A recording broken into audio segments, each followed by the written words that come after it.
Merry meet, Willow here, and welcome to Whispers of Willow, and welcome to my new educational show, which is an association with Willow's Witchy Den 101, which is my show incorporated with the shows that I've done with my sisters as well, which was Witchy 101. So we're bringing these educational shows, and we're wanting to do this to help all new coming witches, people that maybe already witches but are still seeking their paths and education, and even those that are not wanting to be witches but still want to be able to understand how to do magic or to even work with energy and connect with energy. Then these are going to be the shows for you guys to tune into. So my series are of the 8 Sabbats, different types of witches, and different gods and goddesses. So I'm going to be doing 3 uploads a week on my channel where I give you education, advice, and detail about different aspects of what I've just mentioned and how to work and do what you need to do in your practice and how to incorporate these elements into it. So these shows are very much here to help you on your journey, to help and guide you through your path as becoming a witch or a spiritual practitioner. I do want to clarify as well that you do not need to be a witch to cast magic and to connect with other energy. You can be just yourself, call yourself a spiritual practitioner, a magical practitioner, whatever feels right to you. I understand, and so do many others. We understand that there are other places where you can't be so open about being a witch, so we get that you maybe need to be more private in your practices.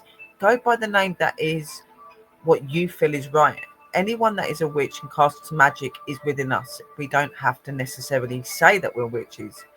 Me, I do, because I'm comfortable. I'm in a place where things are equal. There are people that do believe in what I do, and there are people that don't.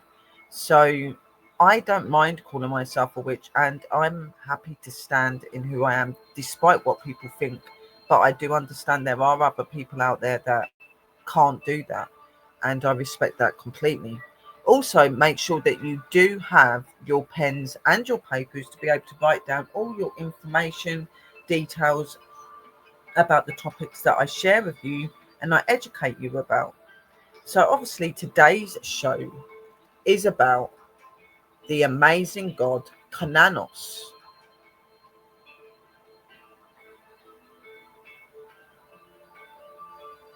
and our amazing goddess Hekate.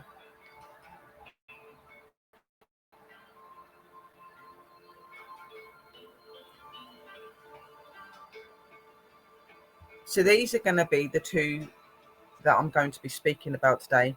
Cernunoss and Hekate are two gods and goddesses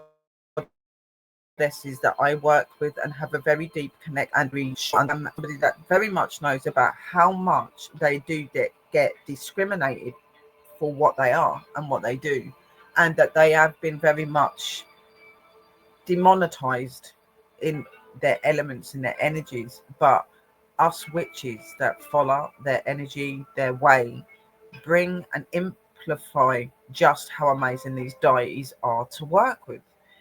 Cernunoss and Hecate are very close to my heart. They are two energies that very much have got me through a lot of my path and through my journey in life as well. So I have already done the story side of Hecate, and today's show is all about Cernunoss. But I do want to be able to amplify them in both shows because this is series and episode 1. So for everyone that is watching and is new, Cernunoss is the god of the wild. He is known as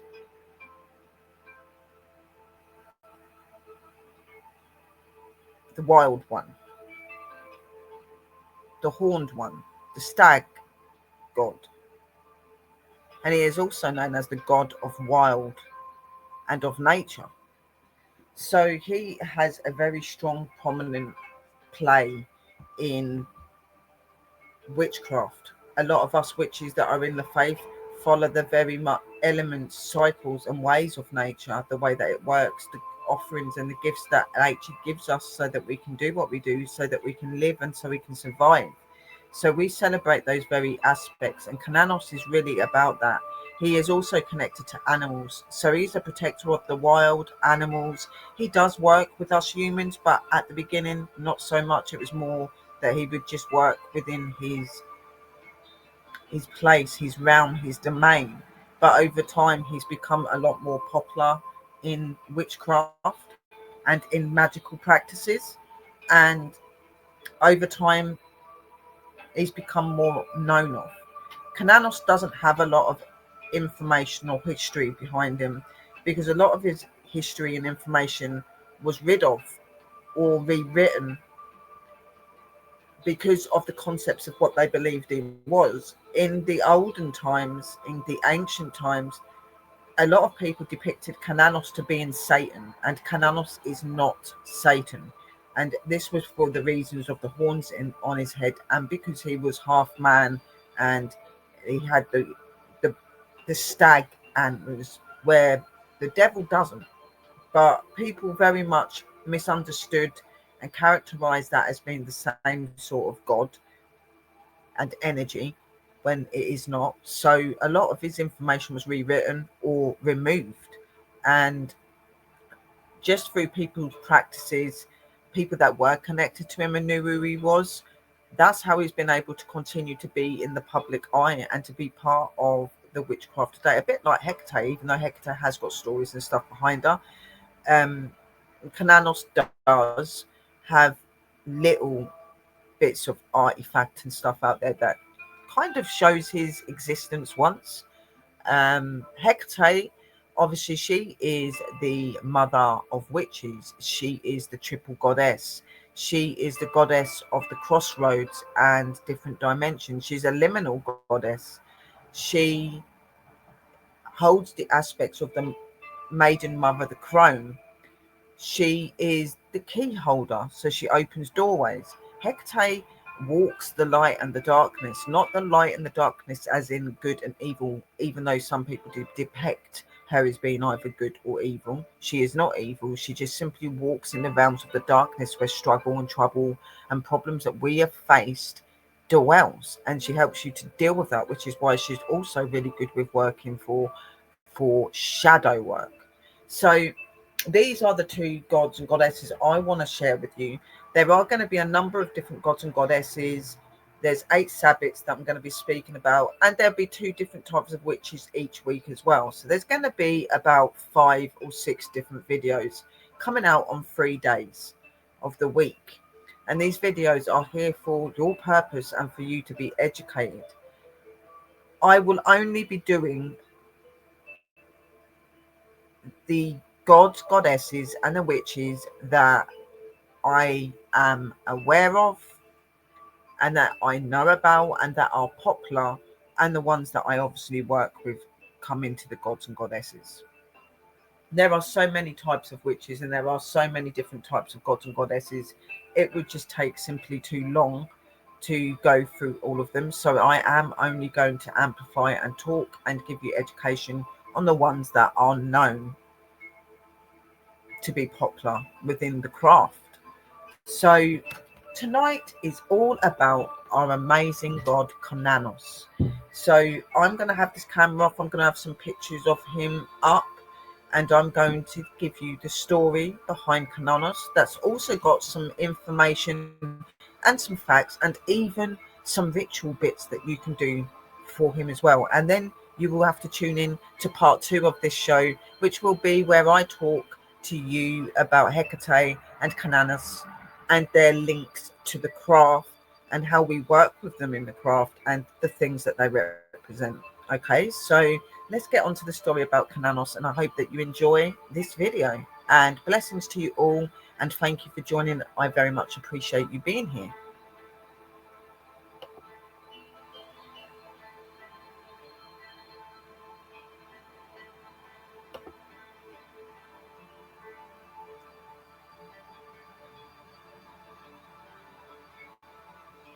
So, Cernunoss. are an intriguing and very misunderstood god. He is truly amazing and is the deepest and most clearest connection to nature and to the natural world. Okay, so here we go. Cernunoss, part of a Celtic forest under a canopy woven of leaves and starlight, sat the god we call Cernunoss. Cernunoss is also depicted in many different names as well. So you've got Cernunoss, Cananis, um, some call him Canos. Like there is just so many different depictions to how you speak and call out to him. The same with Hekate. There's different types of name versions for her as well. None of them are wrong. That you go with what you feel is right. They will know who you are talking about and who you are trying to call out to. Their words and names are not that different in pronunciations. So do not worry if you cannot completely get the name correct. So we'll start that again. Part of the Celtic forest under a canopy of woven leaves and starlight sat the god Cernunoss, the horned one, his antlers crowning his head majestically, branching towards the heavens, symbolizing the endless cycle of life, death, and rebirth. His eyes glow with calm, knowing light. He who sees beyond mortal realms, capturing the mysteries of nature itself. All creatures of the forest honor him. The silent stag, the vigilant wolf, the cunning fox, even the whispering trees bow their branches in quiet reverence in the lush sanctuary of his domain and woodland. Cernunoss holds domain over balance, harmony, and bounty of the earth. Upon his neck sits the sacred taku, a golden symbol of strength and sovereignty. His fingers, long and graceful, strokes the velvet fur of the deer at his side, as serpents coiled around his wrists, symbolizing his wisdom and his closeness to the underworld and the world of Cernunoss, where life and death isn't separate. They simply are two faces of the same eternal force. When winter creeps across the land, cloaking all in silence and frost, tribes would gather around fires, whispering prayers to the horned god Cernunoss, asking for strength to survive the cold. And in darkness, Cernunoss heard their pleas, guiding the creatures of the forest to share the wood's bounty, helping humanity survive until spring returns. Then it is said that at spring, as it blooms and comes to be anew, vibrant and alive, is when you'll see Cernunoss emerge from the shadows, dancing under moonlit skies, the rhythmic of drums echoing through the groves. In aesthetic rites, mortal and nature alike celebrate the renewal of life. It was he who inspired joy, fertility, and abundance, blessings.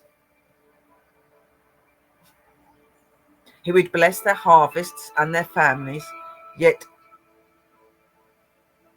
as the centuries passed, a new faith spread the roots. Cernunoss slowly withdrew, going deep into the secret glades of forgotten lore. Still, his presence lingers, is felt in the quiet moments when humans reconnect to nature, in the rustles of leaves, in the breath of the wind through branches, and the mystical pulse of life within the heart of every forest and every natural living land. Hidden from sight, the horned god remains eternal, watching, waiting, and guiding those who dare to seek the ancient paths he holds. Here I've got a small invocation that I use to call upon Cernunoss. I've got quite a few different ones, but this is an invocation that I call upon Cernunoss when I need his help in the domains that he is connected to. It's really important that with these types of gods and goddesses like Hekate and Cernunoss, that you connect with them and work with them through the domains that they are connected and they are rooted to. Okay, they are very, very prominent, very powerful, and very important energies to work with. And it's really important to remember to follow their ways, their beliefs, and how they work. It's really, really important to do that. So this is a small invocation to Cernunoss. And then after we've done this small invocation, we will go into some more information about our amazing horned god Cernunoss. So here is the invocation. O God of Greenland, Lord of Forest, I offer you my sacrifice. I ask you for your blessing. You are the man of the trees, the green man of the forest, who brings life to dawn in spring. You are the deer in rot, mighty horned one who roams the autumn forest, the hunter circling around the oak, the antlers of the wild stag, and the lifeblood that splits and spills upon the earth. Each session, God of the green land, Lord of the forest, I offer you my sacrifice. I ask only for your blessings, so might it be. So this is a small invocation that you can call out to him. You can say, so might it be, blessed be, as I will it, so might it be. However you feel to do it, you will learn these words as you go along as well. So now we're going to move on to some more information about Cernunoss. We're going to talk a little bit about how his name came to be and how he became to be. The name of Cernunoss was one given to an extremely powerful and ancient deity that was widely worshipped throughout the world and still is even to this day. Cernunoss can be translated to mean horned one in Celtic practices or the horned god. These were just some of the many names that the deity goes by. His origins can be traced back to nearly every culture throughout time, but the name and appearances change. Cernunoss's mythology is perhaps the one we're most familiar with. He often appears as a human, or at least human-like, with the antlers of a stag, sometimes even with horns that would associate with the form resembling the Greek of the wild Pan. And much like the Greek god Cernunoss, he was seen to be a god of wild nature and fertility. Amongst many other things, being a deity so heavily associated with nature, he was often accompanied by a group of animals that were thought to be symbolic of the god. The stag, the bull, and the ram are some of the animals connected to the god Cernunoss. He was also often seen holding a horn or a spotted snake, or a serpent as some people call them. Despite appearing as somewhat human, many believe that he wore a human face and did not take a particular interest in the concerns of humans. He was a protector of animals, often being called the Lord of Animals, and it is very likely that a few haunt his domain. There are those who saw his connection and still see his connection with animals today. He is also connected to our deeply buried instinctual and animalistic natures as we hold within ourselves too. The earliest known depiction of Cernunoss was found in northern Italy within the region of Alcamonica, which was under Celtic occupation from around 400 BC. Some of the words in here could not be changed because of what they are. So I do apologise if I do not sound like I'm saying the words right sometimes. That's just my dyslexia, guys. His worship continued to grow in the region of Guion, which covered a host of countries in Western Europe.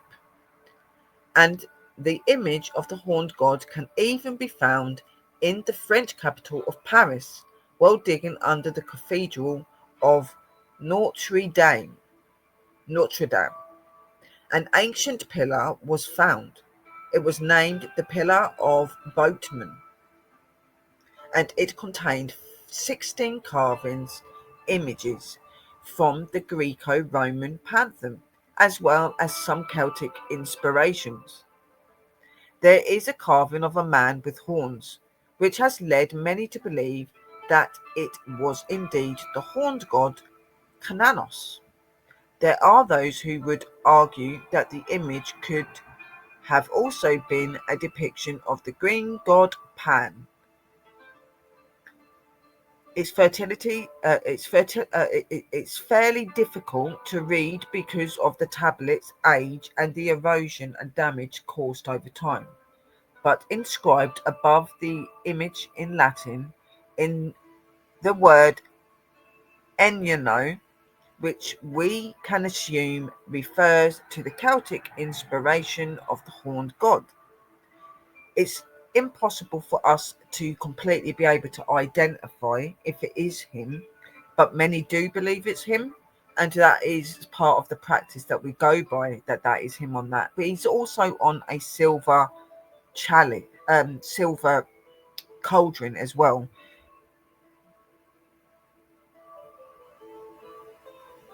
But what we can say is whether it is Cernunoss or it is a form of a horned god, the image on the pillar does show a turkey, which is also known to be with Cernunoss, and he holds that either in his hand, or he has it on his antlers, or he has it round his neck. So this is what makes people believe it is him as well. The turkey is a piece of jewelry that was common amongst the Celtic people. It was often used to show a person of high status, and in some other cultures, it's said to talk and to bring thoughts of magical powers, being able to ward off curses and provide the wearer with protection during battle. With Cernunoss being a god that was thought to protect all animals, he can be found wearing a turkey around his neck or hanging from his antlers, sometimes even just holding the piece of jewelry in one hand with a snake in the other. One of the most notable depictions of the horned god can be found on the Thunderstrap cauldron, where we see him holding the turkey in a hand and a serpent in the other. He was surrounded by creatures, a dog, a raven, and a stag. Creatures that we often see appear in tales of mythology and folklore. Cernunoss is a god worshipped in both pagan, Wiccan, and witches' practices. The cycle of the seasons in these practices are followed to the relationship between the horned god and the mother goddess. Cernunoss, which represents the male energy of this aspect, the force symbolizes the death of the holy god, and the land, vegetation, becomes dormant. During the autumn and the winter, in the spring, it becomes dormant in the winter and the autumn, where in the spring, however, the horned god resonates and comes back, and it's said that he comes back to impregnate and to fertilize the goddess of the land, our mother goddess. This interpretation of the horned god and his relationship or marriage with Mother Goddess is a relatively recent new era that has come from the pagan and the Wiccan beliefs.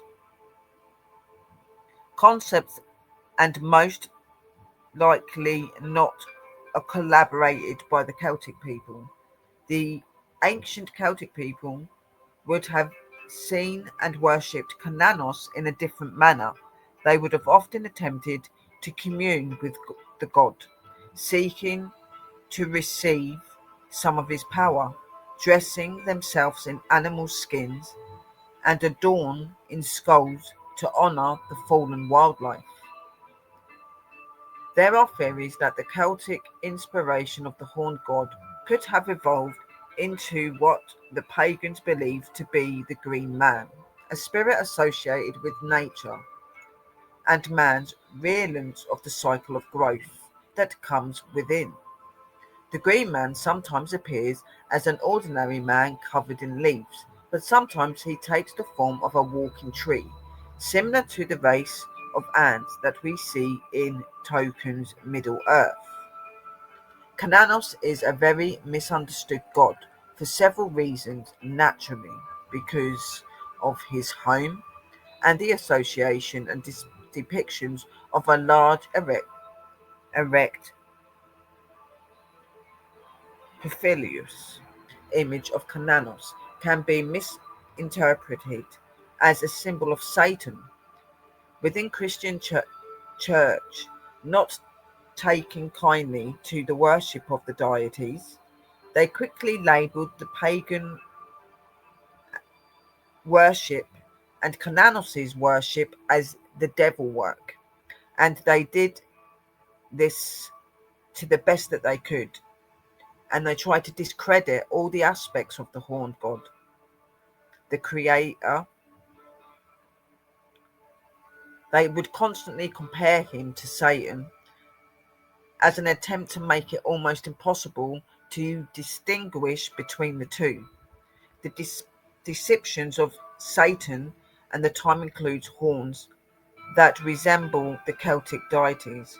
We can assume that this was done deliberately, and it certainly created confusion among those who have never heard of the Celtic inspiration of the horned god.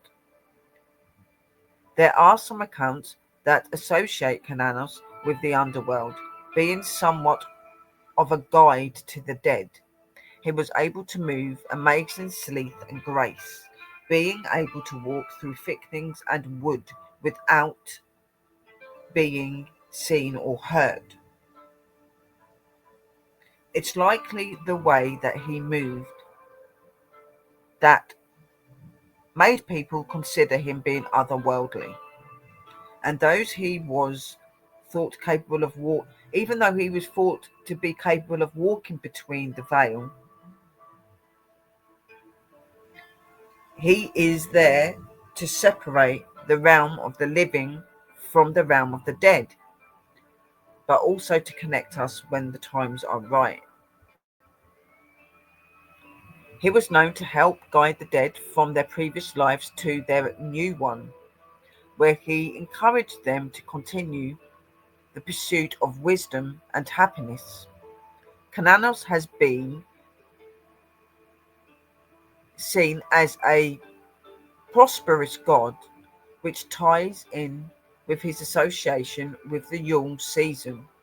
From the 13th of December to the 25th of December, which we would normally call Christmas, is where many would have used that period to call out to Cernunoss in the olden days. And there's stories behind him that he would turn up as this graceful white stag, and he would bring gifts and bear gifts to those that are not fortunate. As a mystical creature whose antlers were thought to symbolize the strange powers of winter solstice season, it was thought that sometimes he would appear on the 26th of December, where he would encourage those who received more gifts to give some of the gifts that they were given away to the less fortunate.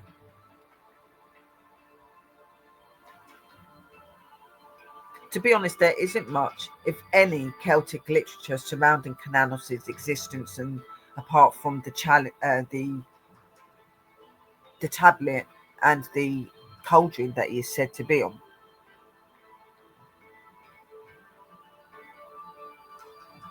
And this does lead to a lot of the confusion around the god. What we do know for sure is that he was the god who went by many different names in many different cultures over the years. He's been associated with a host of different things. He was the he was the god of the wild and fertility, wealth, life, death, the hunt, and of course animals. Whether you believe Cernunos was one of the many interpretations of the horned god or the original, his influence and aspects can be seen in many different cultures, from Honey, the English god of the wild hunt, to Pan, the god, great god of the wild in Greek mythology, Pashupati, the lord of animals in Hindu mythology, and even last, the god of the forest in the Slavic or Slavic pantheon. Sadly, Cernunos is a god that we don't know much about, and the majority of that falls onto the Christian church beliefs, attempting to erase him from existence. Me being someone that is quite fond and connected to Cernunos and being very naturally drawn to him, I can very much say to you that Cernunos is an amazing energy to work with, especially if you're wanting to work with nature, or you want to work with helping nature and the animals and the universe and just doing good things. And obviously the other structures of things that he stands for as well, then Cernunos is going to be a really good energy for you to work with, especially if you're coming into the witchcraft practice, or you're coming into a spiritual practice that does illustrate working with nature. Cernunos will be really good to do that.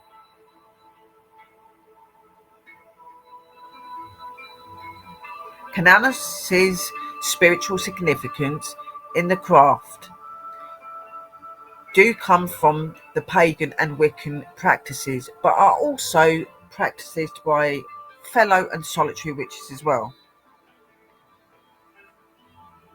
We follow Cernunos and believe him to be the god of nature, the god of animals, and the god of paths and wisdom. He is sometimes depicted to be the green man.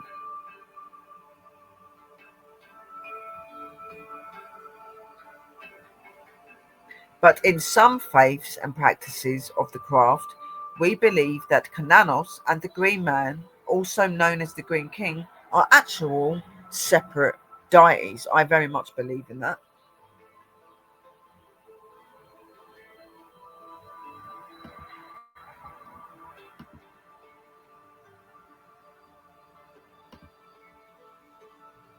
Moving down. So yeah, we believe that like some of us believe that he is a separate deity from the Green Man, the Green King. And that you can work with both of them separately. So now we're going to move on to some more information about Cernunos. So this is a spiritual story and exercise. So with this is one that I really love doing, guys, and it's absolutely amazing. So it's about envisioning yourself in a woodlands or a forest that is belonging to Cernunos, and you imagine all of the wording that is being spoke to you now, but also in visualizing and seeing Cernunos at the same time. So here we go. So let's start with that you close your eyes for a moment and imagine a forest untouched by time. Mist drifts lazily through the towering trees, and the air is heavy with the scent of damp earth, moss, and pines somewhere nearby. A deep pause. A deer pauses, ears alert, while a faint hiss of a serpent echoes from under a fallen log. There is a quiet presence here, ancient and watchful, yet calm and patient. This is the realm of Cernunoss, the horned god, a deity whose story has survived not through written chronicles or epic poems, but through whispers of memory, fragments of art, and enduring pulses of nature and the natural world. Cernunoss is no ordinary figure. He is bearded, seated in a quiet meditation stance, his antlers rising high like branches of trees themselves. Around him stands a stag, a bull, a serpent, and other creatures that gather, not in chaos, but in harmony. Every animal, every gesture, every detail of his presence carries meaning. The stag represents fertility and regeneration. The serpent embodies transformation and renewal, and the bull radiates raw power and fertility in his presence. Life and death, growth and decay, the human in the wild all coexist in a delicate and dedicated balance. We know his name Cernunoss from a single inscription on the Gunderstrup cauldron, a silver vessel discovered in Denmark, but likely originating from the heart of Gjum. The word itself means the horned one, a title that invokes the wild, untamed forces. He commands the fertility and authority. He embodies horns after all are not merely physical features, they are symbols across Europe and into the wider Indo-European world. The horned deity appears in myriad forms, yet always carrying the same essence, the untamed, the secret, and the cycle of nature of life. That unlike the gods of Greece or Rome, Cernunoss does not appear in epic poems. He is not immortalized and long. There are not long written scripts or narratives.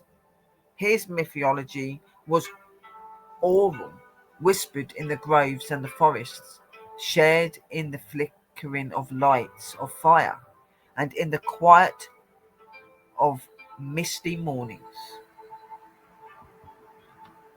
Over centuries, much of it was lost, transformed, or forgotten, and yet, through fragments of art, through inscriptions, thought the symbols that survive Cernunoss.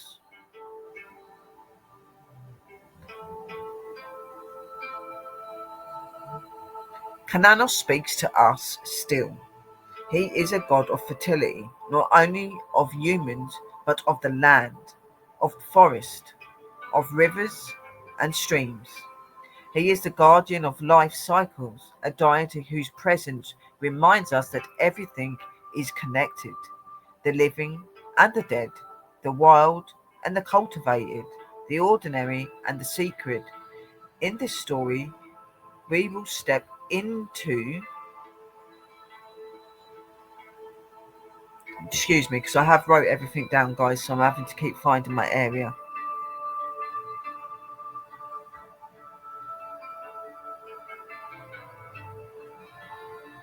In this story, we will step into his forest. We will explore the meaning of his antlers, the significance of the animals at his side, and the symbols that surround him, the turkey, the serpent, the secret coin. We will trace his influences across Celtic Europe, from the rolling hills of Yule to the forests of Britain, and see how Cernunoss's ways echoes, and the memory and the knowing of the horned god persists even in modern folklore and spiritual practices today.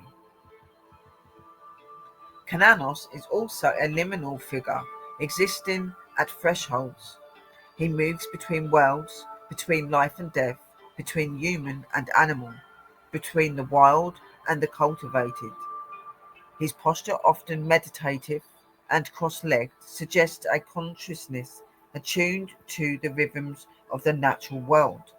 He is not a god of conquest or of fear. He does not command through power or war. Instead, he teaches through presence, through balance, through example. As we begin this journey, I invite you to open yourself to the world of the horned god. Imagine walking softly among the trees, feeling the pulse of the earth beneath your feet, hearing the subtle language of the forest, the rustles of leaves, the distant splash of a stream, the soft call of a stag. Cernunos is here. He watches, not with judgment, but with quiet authority. He is the guardian of life's cycles, the mediator of thresholds, the embodiment of fertility and abundance and balance. Over the course of this story, we'll explore his story, his symbolism, and the lessons he offers us.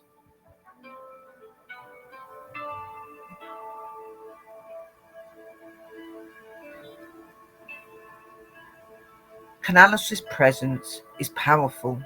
He reminds us that the secret is not confined to temples and places of worship. The wisdom is not only found in books, but within, and also in the rhythms of life and the cycles of nature. Step lightly now, breathe deeply, and allow yourself to enter the forest. You see the horned god seated among the animals, antlers reaching towards the sky, eyes calm yet commanding. Here in this quiet, timeless space, Cernunos awaits. Silent, eternal, he is a bridge between the human and the wild, between the ordinary and the secret. This is not just the story of a god, it is the journey into the rhythms of life itself, a reflection of the cycles.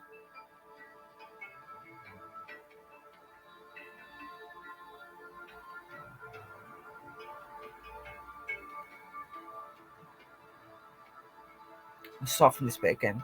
This is not just a story of a god, this is the journey of the rhythms of life, a reflection of the cycles that govern all living things, and an invitation to walk alongside a presence older than memories. Yet as immediate as the earth beneath your feet, welcome to the world of Cernunos, the horned god. Imagine a clearing bathed in the golden light of dawn. The air is alive with the scent of the damp earth and the sound of hidden creatures stirring. There, seated upon the ground, is a man whose antlers reach towards the sky like branches seeking the sun.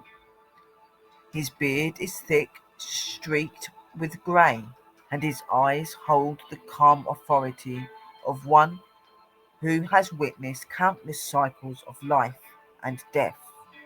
Around him, a stag grazes, serpents coil, and a bull grazes near the edges of the trees. Each animal carries meaning and a language older than words. The stag speaks of fertility and regeneration. The serpent whispers of transformation and the underworld. The bull embodies strength, and raw vitality. Together they mark the horned god as the mediator and figure who bridges worlds, the world and the civilized, life, death, the seen and unseen. The name Cernunoss, seen in a single inscription upon the silver surface of the Goldstrip cauldron, though brief, it tells us something vital. The horned one,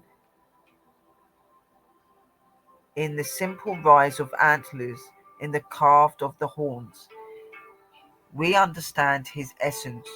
Horns symbolize untamed nature, authority, fertility, and power.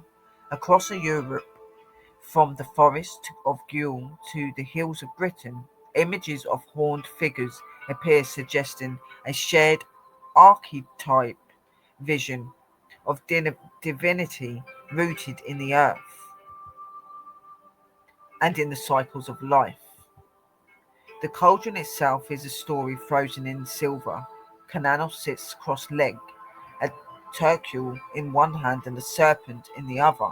Animals surround him, drawn in by an invisible force. The turquoise is more than just jewelry. It signifies spirituality and authority, a bridge between mortal and divine. His seated posture mirrors meditation or shamanic states, hinting that he is not merely a god of fertility or the hunt, but a conduit between realms, a negotiator of life's thresholds. Cernunoss does not dominate with fire or war. He does not wield lightning from the heavens. Instead, he embodies the quiet, sustaining forces of the world: fertility, abundance, balance. In this, he is profoundly ecological.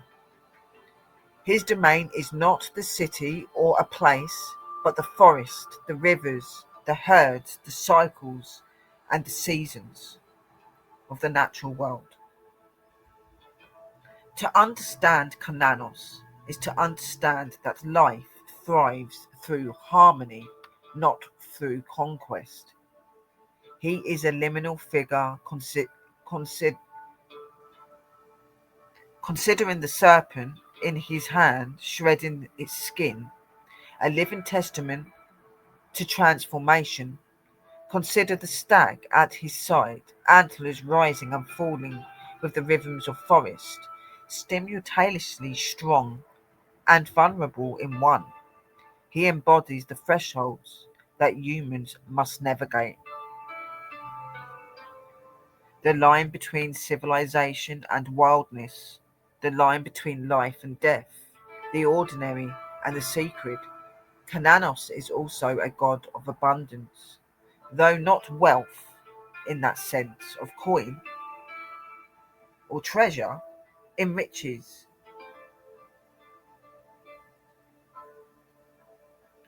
his riches are the fertile soil of the thriving herbs, the flowering rivers, the very vitality of life itself. In some descriptions, coins appear not as wealth for accumulation, but as a symbol of prosperity in alignment with the nature's cycles. He reminds us that abundance must be balanced, harmonized with the rhythms of the world, and, and shared in ways that sustain rather than deplete.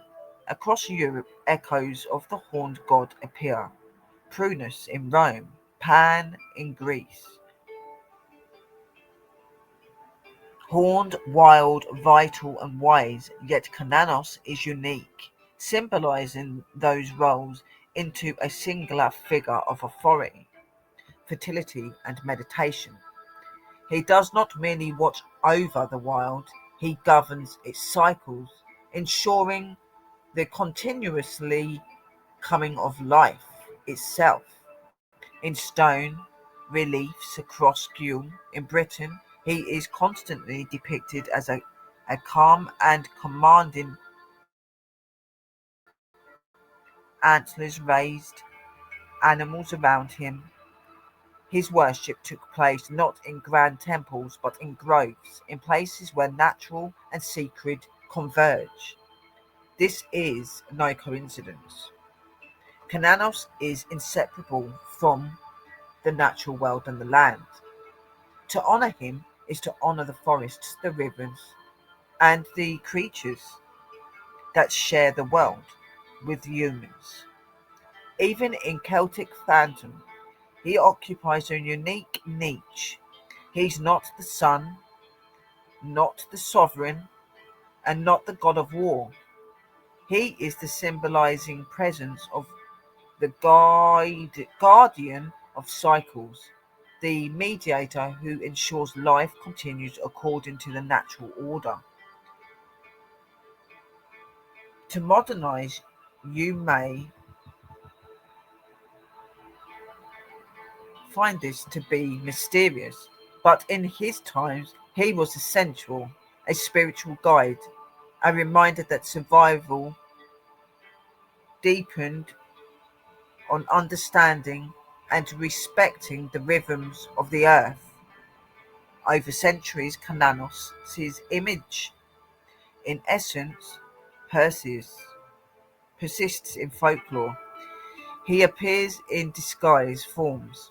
In modern neo-pagan practice, he is a symbol of prime energy, fertility, and ecological consciousness. His horned visage continued to inspire, reminding us that the natural world is all in all its beauty and unpredictability demands attention, reverence, and respect. To journey with Cernunoss is to step into a world where life is a cycle, where growth follows decay, where the sacred is intertwined with the ordinary. His presence teaches patience, balance, and harmony. Through his antlers, his meditative poses, and the animals that surround him, he communicates timeless wisdom. The world is interconnected, and humanity's well-being depends upon the acknowledging and knowing the profound truth of our natural world. Cernunoss stands as a testament to the depths of Celtic spirituality, a diet of fertility, abundance, and balance. He is the mediator, the guardian and symbol of bridges, worlds, and guiding those who seek to understand life cycles. Through his story, though his story survived only in fragments, his lesson endured: respect for nature, reverence for life, and an appreciation for the delicate equilibrium and the sustains of all existence.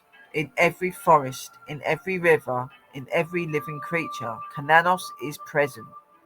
He is silent, yet commanding, mysterious, yet intimate. He reminds us that life is not a series of random events, but a tapestry of intertwined and woven cycles, each dependent on each other. To honor him is to honor life itself, to recognize that the wild, the untamed, and the sacred are inseparable from our own existence. And so, even centuries later, Cernunoss walks among us, not in flesh but in spirit, in thought, in the cycles of the world that continues as it always has.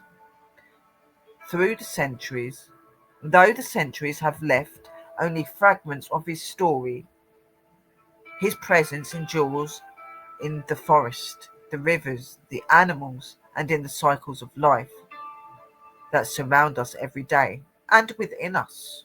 Our knowledge, our wisdom that we take from the land, the very person and essence that we are, brings us closer to Cernunoss and what he believes and what we should worship and believe in him for. Cernunoss teaches us to pause, to observe, and to respect the delicate balance of nature. He reminds us that fertility, abundance, wisdom are not given freely, they arise from harmony, patience, and awareness. In honoring him, we honor the world itself and our place within it. The horned god reminds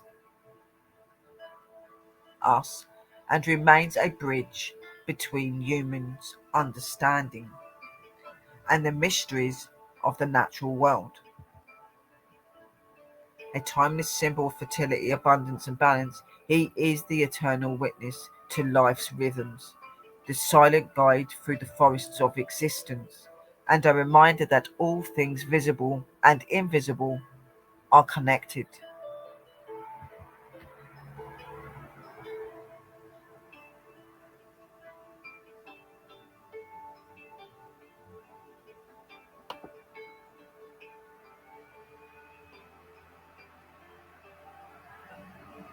So that was Cernunoss's story. He is an absolutely amazing deity to work with. He is very much connected to the natural world. He is connected to animals, but he's also connected to educating and learning those that are willing to connect to him. But to connect to him, you do need to have a deep understanding of his ways that he works. You have to have a connection and interest in the domains that he runs. And it's that type of God that awakens you to the reality of the world. So if you're somebody that walks this world at the minute, you feel a connection, but you're not quite sure on what that connection is, or you're needing that connection to be stronger and deeper, Cernunoss is going to be the God for you to communicate with for that. Okay, he is the king, the lord, the god, whatever you want to call him, of nature. He is, along with the green man. I will specify 100%, in my opinion, by what I know, that Cernunoss and the Green King, Green Man, are not the same entity and deity. Okay, I work with both of these energies and I work with them separately, not together. I do not see Cernunoss and the Green Man as one figure. They are two separate gods. They are two separate energies and two separate ways of wisdom and education. Okay, so even the green god as well, though the green god would be another good energy if you're wanting to be able to be more deeply connected to nature, if you're wanting to do work and ritual to do with nature, if you're wanting to do work to do with universal magic or magic that you use to help others, then Cernunoss and the green man, the green king, are all really good energies to work with. Okay, but tonight's show is about Cernunoss. It is about his importance. Sadly, over time and through being scrutinized by other fellow beliefs and religions, a lot of Cernunoss's information and detail and story behind them has vanished or been rewritten just because people believed and associated him to being the devil, Satan, because of his horns. A lot of people misunderstood what he was and what he stood for. And a lot of people didn't understand or know about the horned god energy of the wild. The only ones that would be the cunning wild people or the natural people of the land, witches, spiritual practitioners, people that had a way of reading the world's cycles, messages, and harmony. These people were unique because they took the time to learn, to educate. They took the time to learn about how the gifts and the things within nature can give us many benefits. Okay, so through that energy, that belief, which were our ancestors, that story carries within us. And for a lot of us, when we start coming into the craft and we start working with certain deities, I found this with Hekate and with Cernunoss a long time ago, when I started working with them, they really did wake me up and make me realise my true connection to nature, why I could do, sense, and connect to the things that I did. Okay, they also reminded me that, that in life, the reason that we become so affected by the natural world and by its cycles, by its seasons, is because we are the world. Okay, the world birthed us, the wealth gave us life, the world gave us existence, the world, the elements of the world, earth, water, fire, air, spirit, all of this is within us. Our breath is the air, the fire is our warmth and our intention. The spirit is our soul and our spirit that live within. Water is what most of our body is made up of. Okay? And earth is the very vessel that you live in, the very vessel that is connected to the bounty and the boundary of the earth. We have all of those elements in us. We are more in connection with this world than you think. We are entwined. And Cernunoss learns you about that, connects you to that, makes you realize just how unique your relationship is with our world and our universe. He reminds us and learns us about that. He also learns us and reminds us about how to respect our essence and our ancient ways. How you should love, protect, and be good to all things because all things are living. Okay, and it's very true.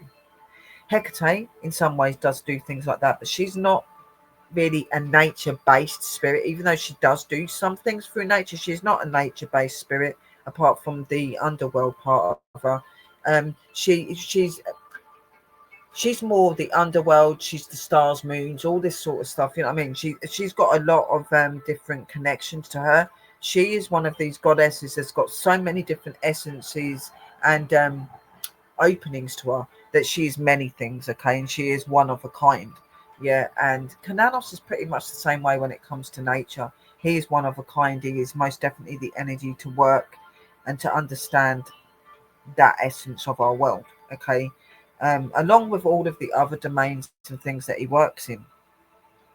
So if you are somebody that's looking to work in nature, um, has a deep connection for nature and for animals, you're somebody that wants to put good and wants to help and wants to make better in our world, you want to be protective of your land and the world that you live on, then Cernunoss is most definitely an energy that you should get into contact with.